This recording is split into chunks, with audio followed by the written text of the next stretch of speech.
Во годините наназад многу често навраќав во библиотеката и во историскиот архив.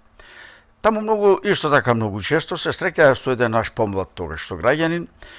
Знаев дека е историчар, дека е вработен во заводот и музеј, меѓутоа ми беше некако непријатно да прашам што е тоа што постојано го тера да навраќа оде во библиотеката.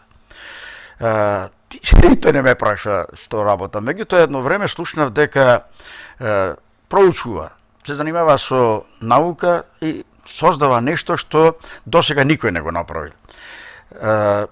Веројатно тие години минати во потрага по податоци, нови откритија, нови научни сознанија и така натаму, го броја во луѓето кои што прво го заврши факултетот, потоа стана еден од ретките професори, односно доктори по историја овде во нашиот град и зад себе остави бројни дела.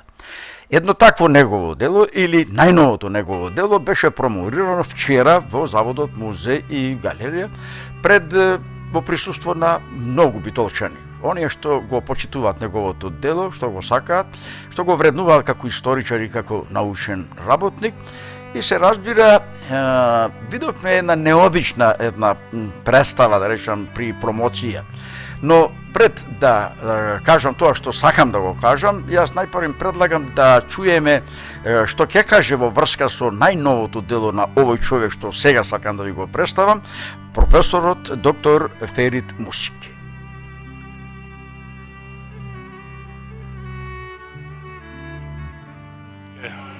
Мотиви со кои ова може да се аргументира имено книгата на битолскиот и македонскиот автор доктор Александар Литовски за свеста и совеста, кој е веќе реномиран и познат по многу своји претходни изданија. Навистина представува не само бисер во неговата досегашна продукција, туку бисер во една, така да кажам, социјално, етички и политички ангажирана продукција која е кај нас во последниве неколку децении, дури секогаш инсуфициентна. Всушност, такви книги има малку, никогаш не може да ги има премногу.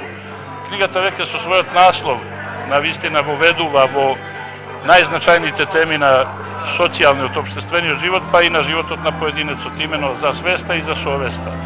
Современиот миг е во светски размери, па и кај нас, примарно обележен со тоа што на некој начин ги губиме едното и другото. Живееме како месечари, не знаејќи каде сме, со многу малку контрола врз нашите животи, не само со оглед на тоа што Македонија зависи во многу елементи од меѓународната заедница, туку што и меѓународната заедница Европска унија како да го загубиле патот, како да ја загубиле онаа свеста која е клуч на идентитетот. Од друга страна и совеста како елемент на етнички, национален, но и поединечен идентитет исто така е ставена на многу сериозни испити последните 20 на години на овие простори, балканските. Во Македонија исто така.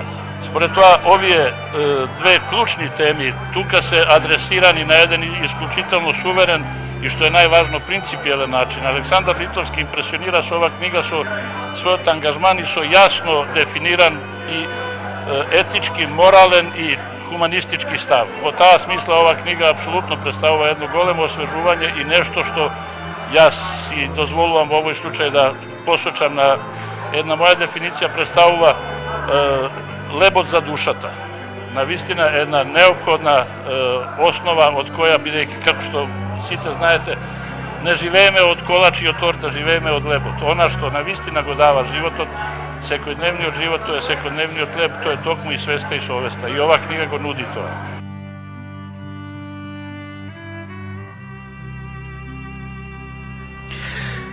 Значи, станува збор за историчарот доктор Александар Литовски.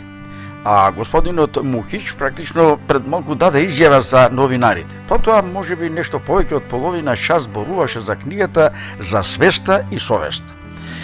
Книга со еден необичен, не секојдневен наслов. Меѓутоа, тоа не беше промоција во класична смисла на зборот, туку една вистинска беседа, упатувајќи не големиот познавач на филозофијата господинот Мухич во она што навистина во основа представува свеста, а што е совест.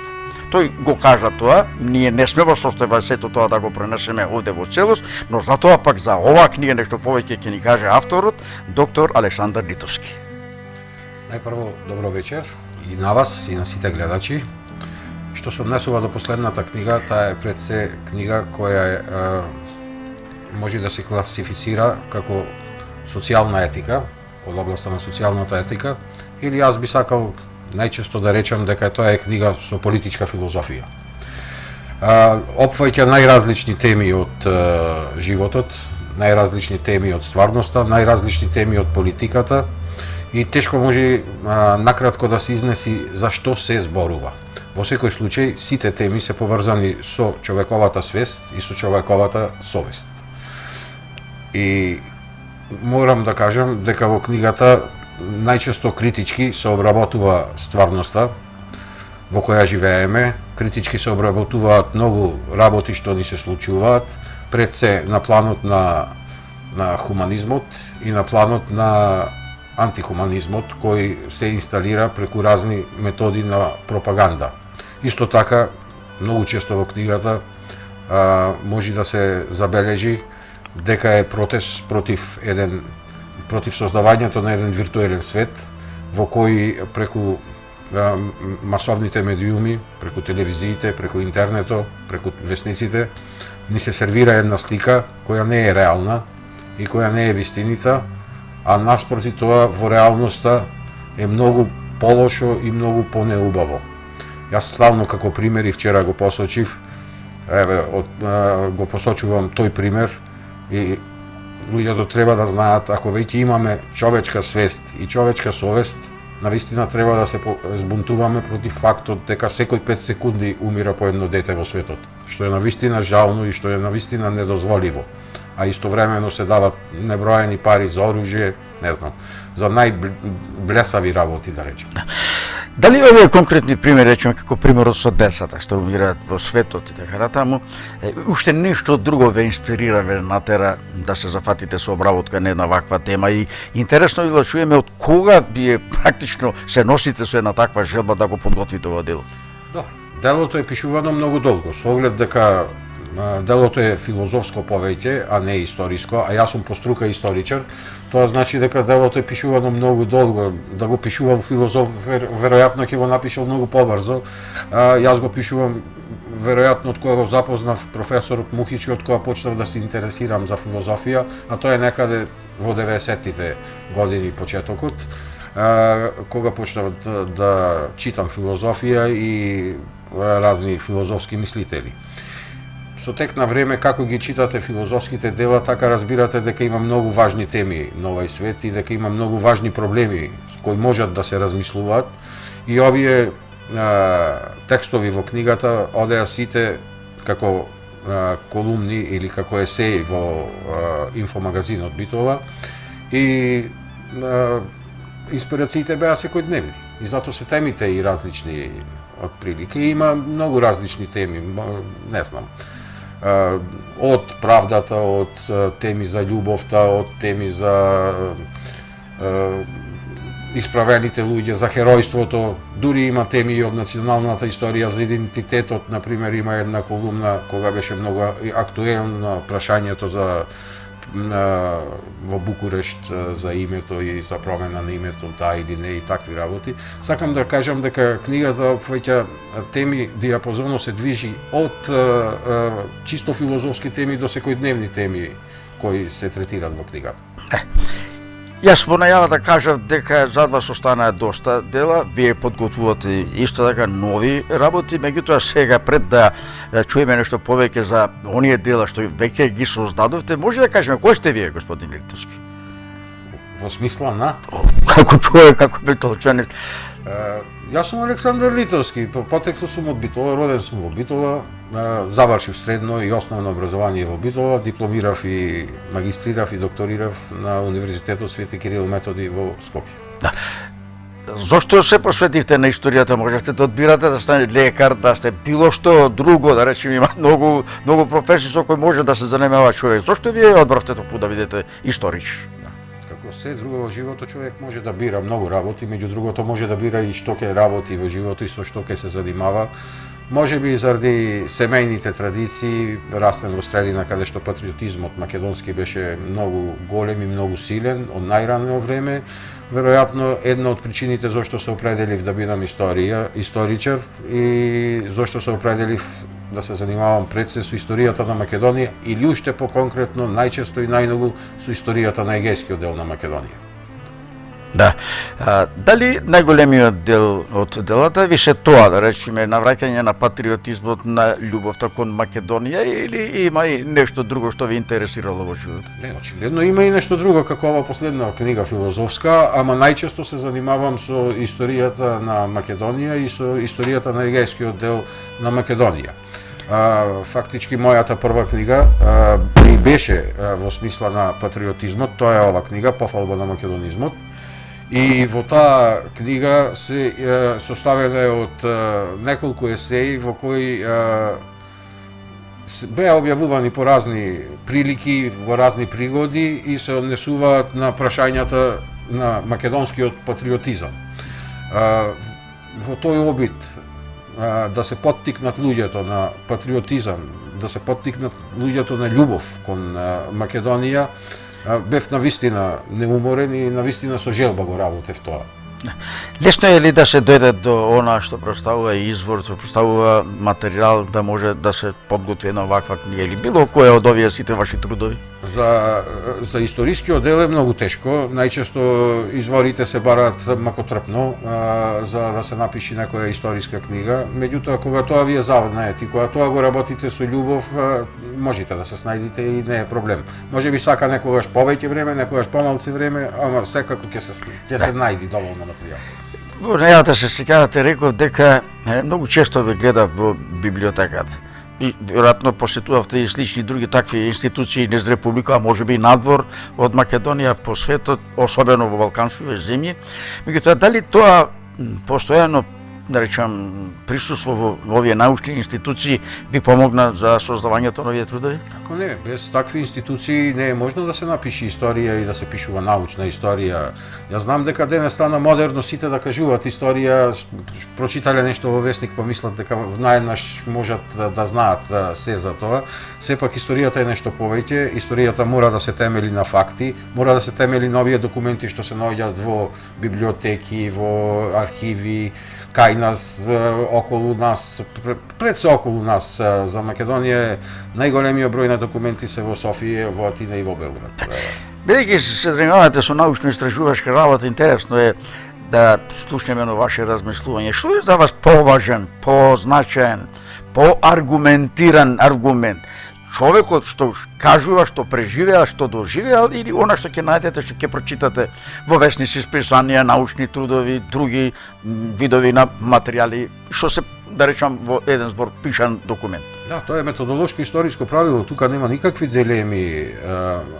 Искажувањата на луѓето, сеќавањата се второстепени извор, никогаш не се првостепени извори. Ние во историјата тоа е такво методолошко правило што никој не го доведува во прашање.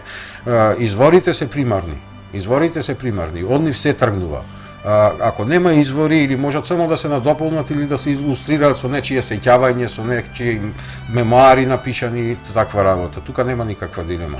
Изворите и истражувањата по архиви се примарни за пишување историја. А може ли тука исто така да има фелер, да има некоја грешка? Како не, може да има, пред се во самите извори тешко. Изворот е нешто што е настанато во минатото. Тој никој не пишува ништо со надеж дека некогаш ќе се чита, па сега јас ќе фризирам или ќе лажирам или не знам. Тоа се обично документи кои се пишувани за потребите во тој момент. И тие не лажат, тие се такви. Толкувањето на тие документи е веќе прашање на историчарите и како историчарите ќе ги истолкуваат. Затоа што секоја работа можете да ја видите на овој или на онај начин. Да. Добро, еве се запознавме со вашето најново дело, тоа е убавата книга за свеста и совеста, веројатно ќе ја прочитаат многу луѓе, ќе се најдат многу луѓе таму во таа книга, ќе биде тоа интересно, едно четиво за пошироката читачка публика. Видовме, се вративме назад малку со едно ваше од првите дела и сега потоа следеа нови трудови. Ајде со ред малце да ја запознаеме јавноста какви се и што се дела имате. Наредната книга беше фактички мојата докторска дисертација се отпечати. Тоа е Македонската национална ослободителна платформа во Втората светска војна. И во оваа книга, или во мојот докторат, поточно речено, се обработија најважните прашања од македонскиот национален развој во текот на Втората светска војна. Тука се може, ако се прочита книгата, сосема точно да се проследат најважните, круцијалните прашања за македонскиот национален развој. Од прашањето за антифашистичката борба, како се развиваше, како се организираше, како се водеше, до прашањето, да речеме, еве што е многу денес актуелно, прашањето за обединувањето на Македонија. Како се третираше, кои беа ставовите на раководителите на партизанското движење, кои беа ставовите на околните држави или ослободителни движења за македонското национално прашање и за прашањето за обединување. Од оваа книга може сосема точно да се види на кој начин се размислуваше и се действуваше во однос на решавањето на македонското прашање и најважниот дел решавањето, обединувањето на Македонија. Да. Тоа е темата што докторската ја обработува оваа книга. Одиме понатаму на следно ваше дело. Добро, наредните дела беа или можда би континуирано во повеќе години ги работам и ги издавам овие јубилејни календари за Егејскиот дел на Македонија, почнувајќи од 2008 година па до оваа година. Секоја година излегува јубилеен календар за Егејскиот дел на Македонија и тој јубилеен календар опфаќа датуми во кои што се љубиелни во таа година, например на 30, на 50, на 100 години, раѓање на некоја важна личност од Егејска Македонија или позната личност за некој настан што е јубилеј на таа година. И тоа оди секоја година и морам да ви признавам дека се многу популарни, многу лесни за читливи се за публиката, многу големи информации дават, ама се многу тешки за работа и за да се изработат и за да се напишат. Ако се малечки дела. Многу интересно тоа, ова се конкретни факти, документи и така натаму. Како доаѓате до тие? Да. Тоа е на разни начини. И со истражување во овие институции и преку читање на огромна литература од разни страни. Има некаде каде се проучи, каде се прочита, каде нешто се научи? Зависно за која личност има. Кај некои личности настани има големи проблеми да се најдат документи и да се најдат извори, кај некој е многу полесно. Да. За некој е пишувано и се знае. Прочитате многу страници. И од весни часописанија, научни трудови и така натаму и така натаму. Дали имавте конкретно средби со многу такви луѓе од кои што можевте нешто да научите, да ви кажат нешто, да ви пренесат нешто? Вие сето тоа да го запишете, да го оставите како трак некој. Да, секако дел од истражувачката работа на еден историчар е истраќавањето со живи сведоци на некои настани, добивањето на информации дури со директно каде што се тие вклучени, например, нивните родители, што биле, например, во Егејскиот дел. Морате да се видите, ќе ви кажат разни информации. Секако, тоа, како што реков преге, тоа е второстепено. Тоа мора после да се потврди преку литература и преку извори, тие кажувања или прераскажувања. Затоа што, знаете, луѓето сите кои ќе кажуваат за своето минато или минатото на своето семејство, преувеличуваат, си додаваат, па слушнале, па тоа го филовале и така. Затоа мора да се конкретно да се потврди со некаков историски извор, за да бидиме сигурни дека е тоа така како што се кажува. И да има вредност тоа. Добро, еве зборуваме за моменти од минатото на наши луѓе во Егејскиот дел на Македонија. Вие пишувате многу написи, освен овие дела, овие трудови, напишавте или зад себе оставивте бројни написи кои што говорат за она што се случувало во Егејскиот дел на Македонија, а од тоа време датира и една многу убава песна, песната за Мирка Гино, така ли? Може ли малку да ни кажете нешто за тоа, а јас ќе предложам потоа да ја чуеме малку оваа песна од режијата и додека ние овде разговараме, малку да направиме една пауза, да речем, од разговор со малку музика и со една прекрасна песна.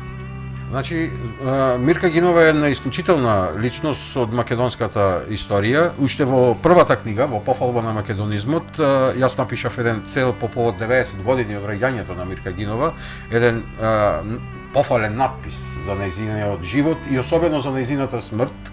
И Мирка Гинова е личноста која е, например, точка која може да не обедини или да најдеме нешто заедничко со грците, затоа што не знам дали знае македонската јавност, но Мирка Гинова е многу ценета и денес во Грција меѓу грчкиот народ.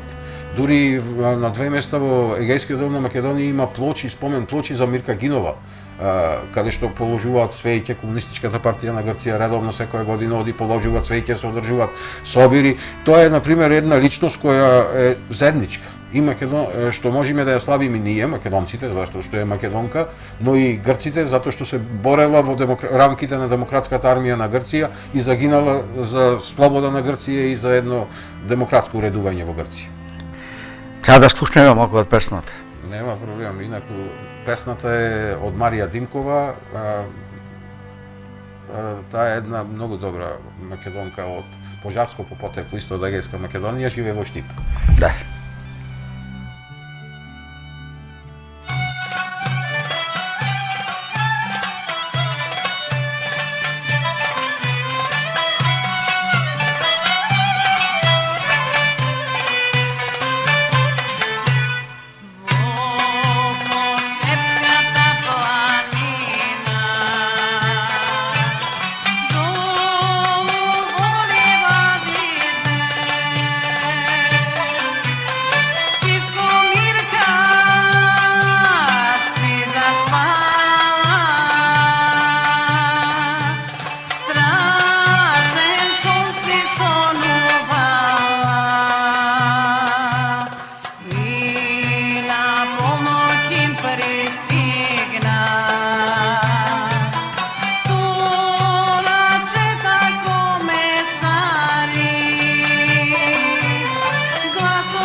Видовме арсенал од весници и материјал, не знам каков, веројатно во крвта на научниот работник, историчарите посебно е што ќе најдат да соберат, така ли е тоа? Да, меѓу другото и тоа што ќе најдат, а овие беа материјали претежно од Егејскиот дел на Македонија, весници и она, имаше и од разни други македонски весници, меѓу другото како што се виде на снимките, на вестникот Нова Зора е македонска зора на македонците од Унгарија, каде што исто така го објавија мојот надпис за Мирка Гинова, што мене навистина ми представува големо задоволство, затоа што има многу малце македонци во Унгарија, меѓутоа се многу активни и многу тешко може кај нив да се стигне и да се напиши некој надпис. И еден од надписите што повеќе си ги сакам вака.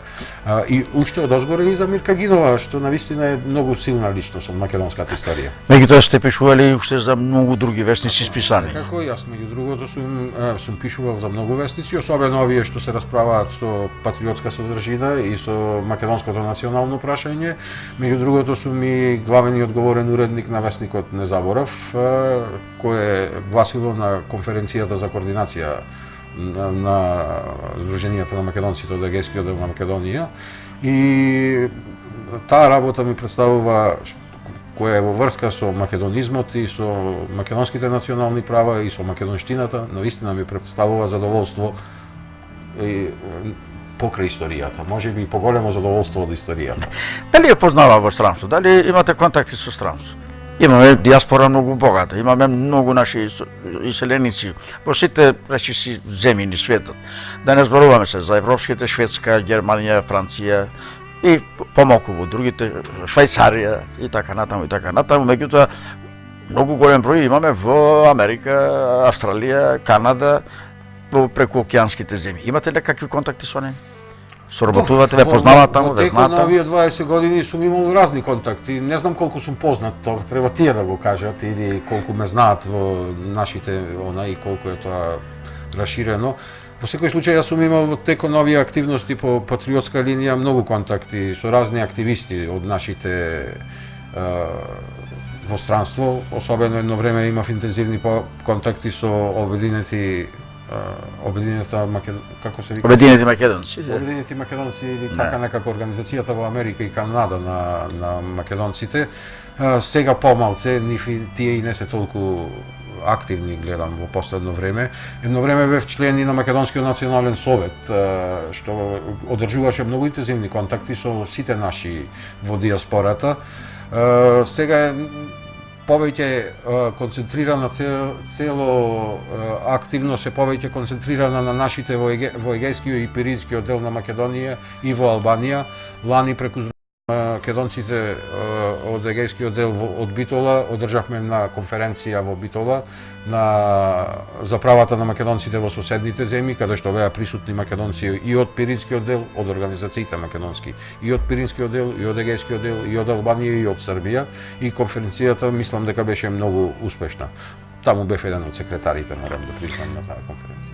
Овие поголеми дела, знаете колку се напишани и што уште имате, барем сега од овој аспект временски и така натаму, што уште сакате, имате желба да работите, меѓутоа дали сте направиле некаква евиденција колку написи сте објавиле до сега?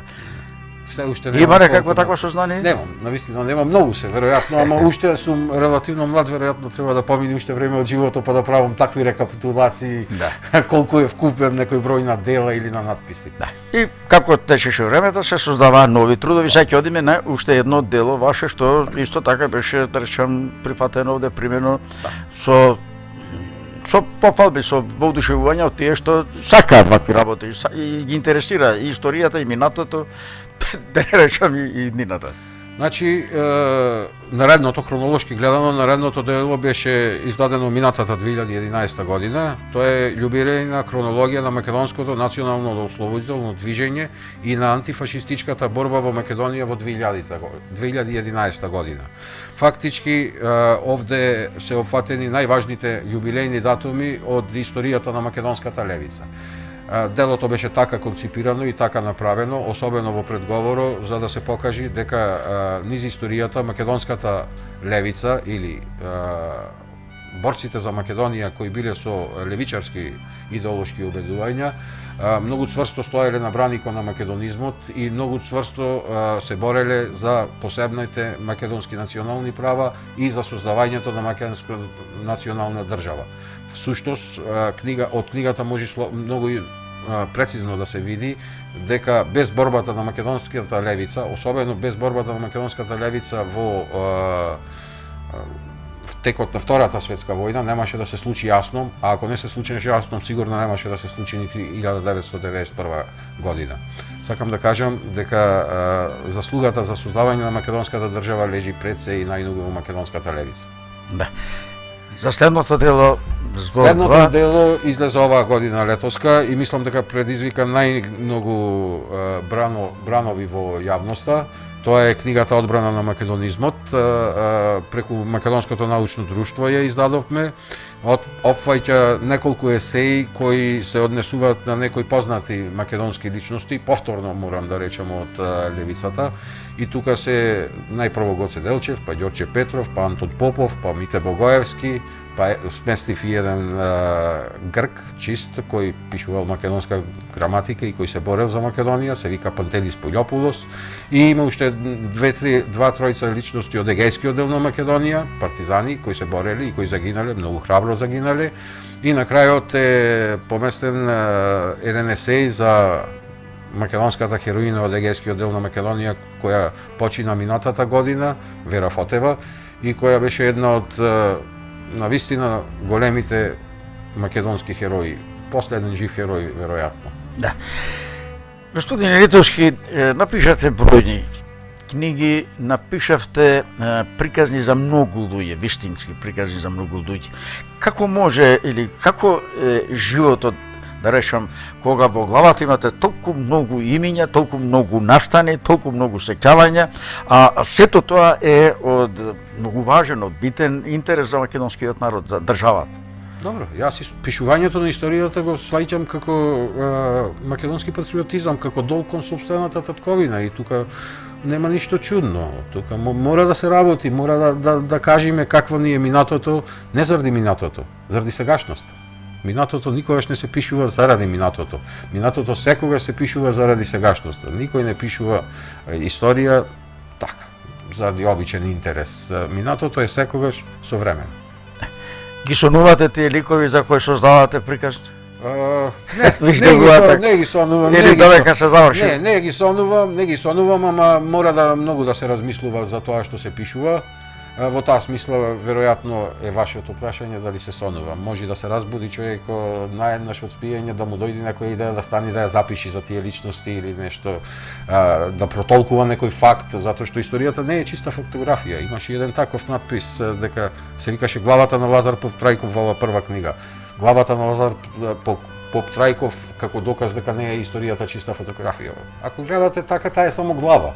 Мама, таму има многу повеќе од главата на Лазар Поптрајков. Сакам да кажам дека историјата мора да се промисли, историјата мора да има функција некаква. Мора да ја ставиме во функција на напредок на нашата држава, а не во функција на некакво конзервирање на минатото и, не знам, некои херојски воодушевувања само. Сепак е сето тоа во функција на иднината. Вие сте вработени во заводот музеј. Имате доста обврски и таму.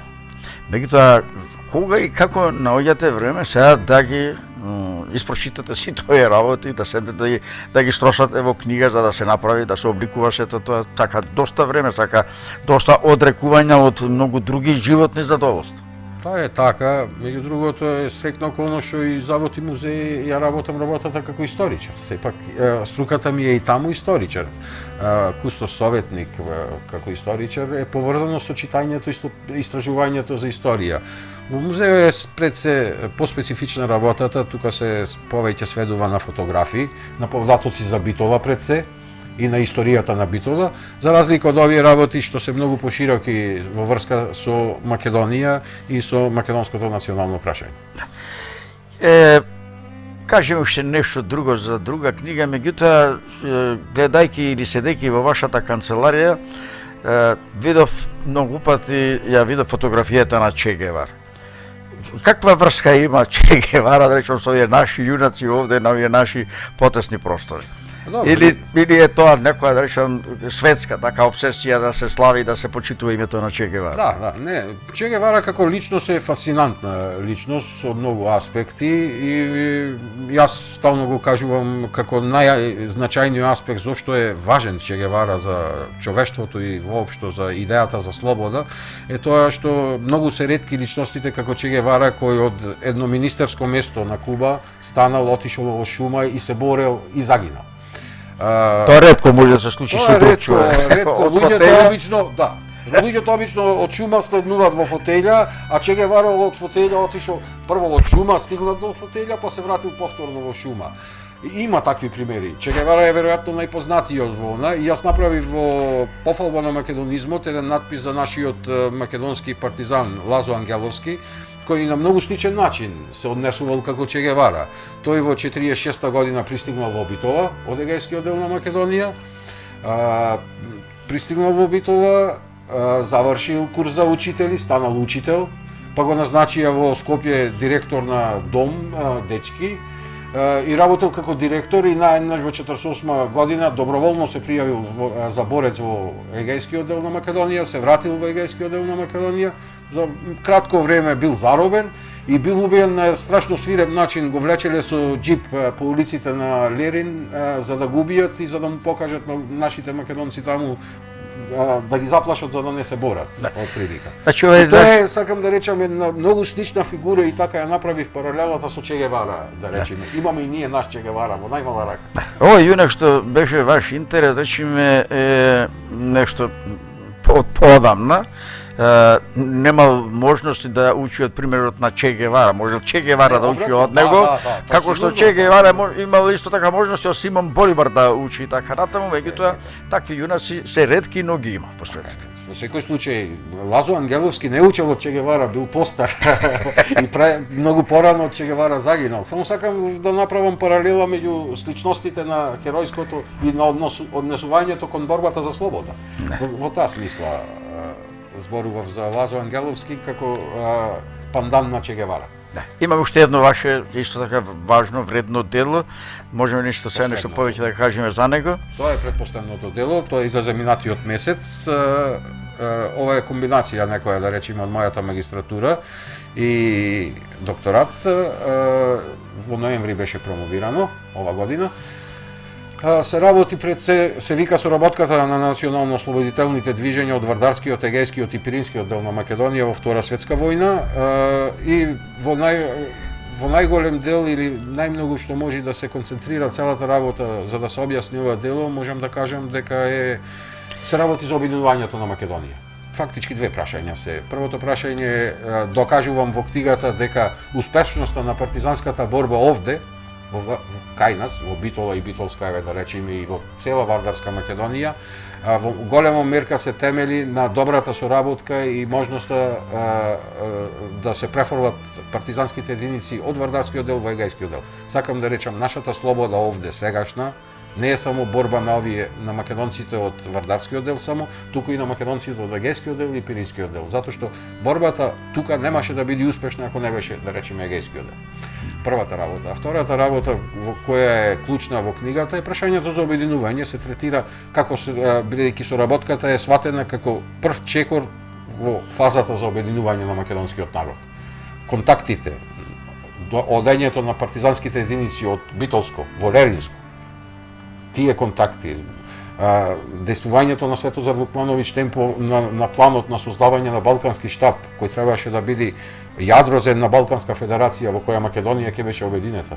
Тоа се чекори практични на планот на обединување во Втора светска војна. И тие се единствените реални чекори, да не се пароли, да не се викање само сакаме обединета Македонија, ама ништо не правиме, од прилика речено. Овие се единствените, во книгата се реалните чекори обработени за обединување на Македонија. Кога пишувате, си давате рокови, да речем, ова дело мора да се заврши до тоа време, бидејќи друго сега треба да се работи, или тока не може да се работи со времето? Не, тешко може да се работи со времето, зависи од многу фактори, зависи истражувањето како ќе тече, колку ќе најдете извори, никогаш не знаете, не сте сигурни кога ќе ги најдете, како ќе ги најдете, колку ќе ги најдете, првата работа.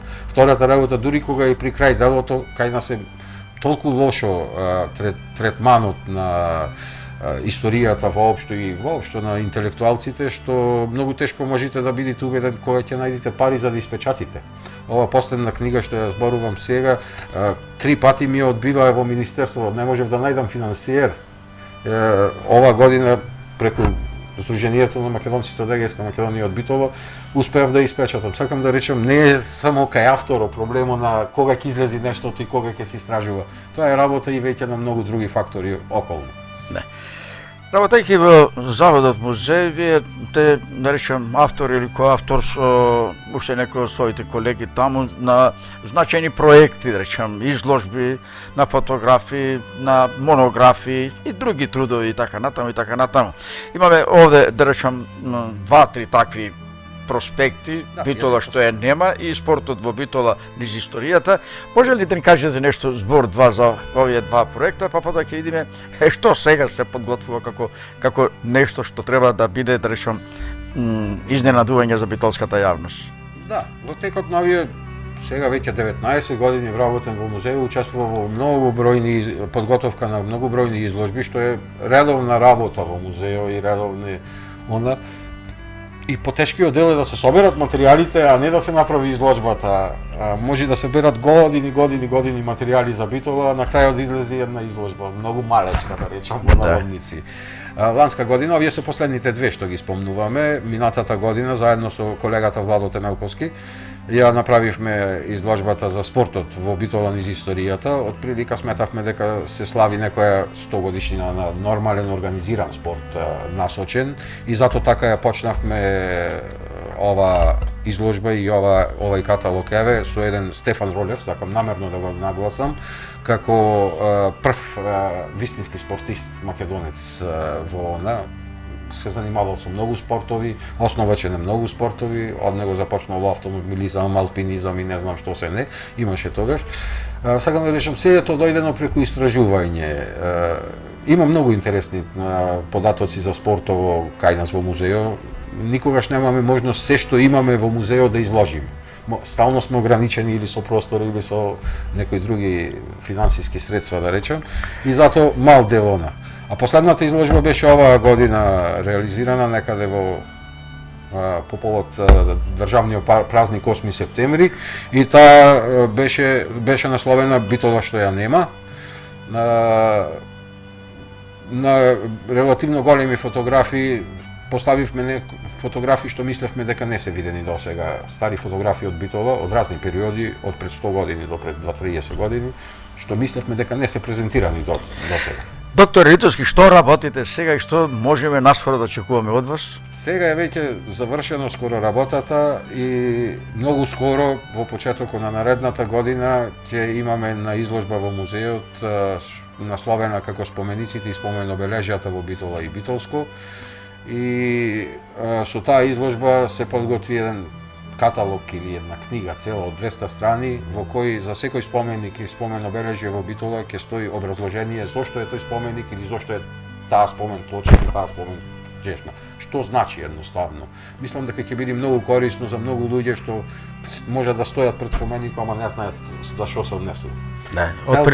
Од прилика за колку споменици станува збор? Од прилика станува збор за околу 200 споменици, 190 и нешто споменици се регистрирани, нерегистрирани, дури ги опфатени се во книгата каталог и оние што не постојат повеќе, што се уништени некои од спомениците, колку за илустрација дека има и такви случаи.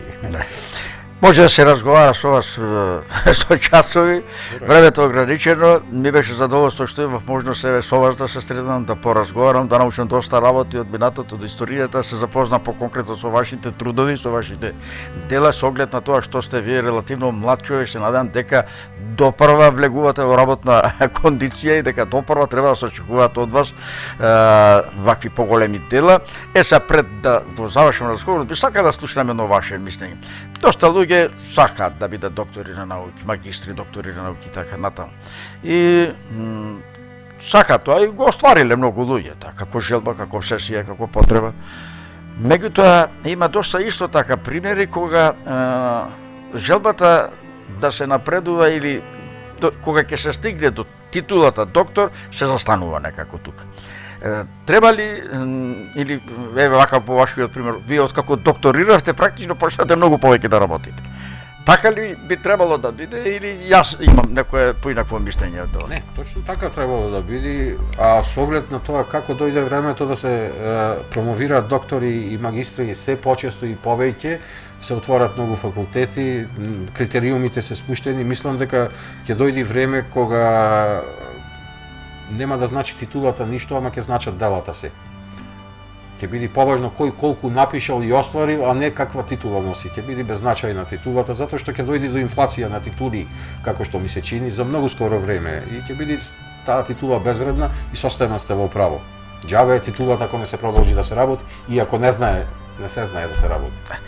Уште еднаш ви благодарам многу и многу и здравје и успешна и плодна и понатамошна работа. Ви благодарам јас за